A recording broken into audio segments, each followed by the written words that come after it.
ब्राह्मण मंदिर के द्वार पर खड़ा था। उसके चेहरे पर चिंता और उम्मीद के भाव थे। उसका मन भारी था क्योंकि उसके पास खाने के लिए कुछ नहीं था।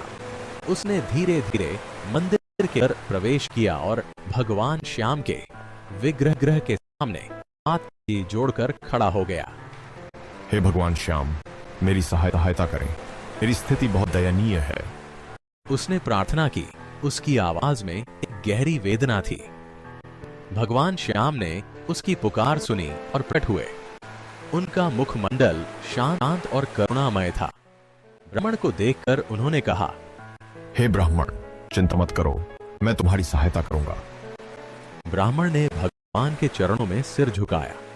भगवान श्याम ने उसे ऐसी एक सुंदर फूल दिया और कहा, इस फूल को लेकर जाओ और इसे किसी बड़े व्यापारी को बेच दो। ब्राह्मण ने फूल को ध्यान से अपने हाथों में पकड़ा और बाजार की ओर चल पड़ा। वहां उसने एक व्यापारी को देखा जो अपनी दुकान के सामने खड़ा था। व्यापारी का चेहरा दयालु था और उसके पास एक अद्वितीय आकर्षण था। नमस्ते, यह सुंदर फूल आपके लिए है। ब्राह्मण ने कहा। उसकी आवाज में एक आशा की झलक थी। व्यापारी ने फूल की ओर देखा।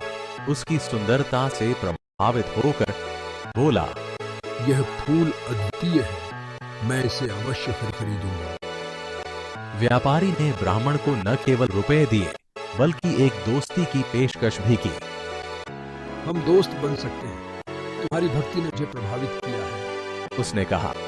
ब्राह्मण की आंखों में आंसू आ गए, परंतु वे खुशी के थे। उसने व्यापारी की दोस्ती को स्वीकार किया और महसूस किया कि भगवान श्याम की कृपा से उसकी जिंदगी में एक नई शुरुआत हो रही थी। ब्राह्मण ने अपने नए जीवन की शुरुआत की। उसने रुपयों से अपना घर बनाया और सुखी जीवन जीने लगा। उसकी भक्ति और भी गहरी हो गई और वह प्रतिदिन भगवान श्याम के मंदिर में जाकर उनका दर्शन करता और उनका आशीर्वाद लेता।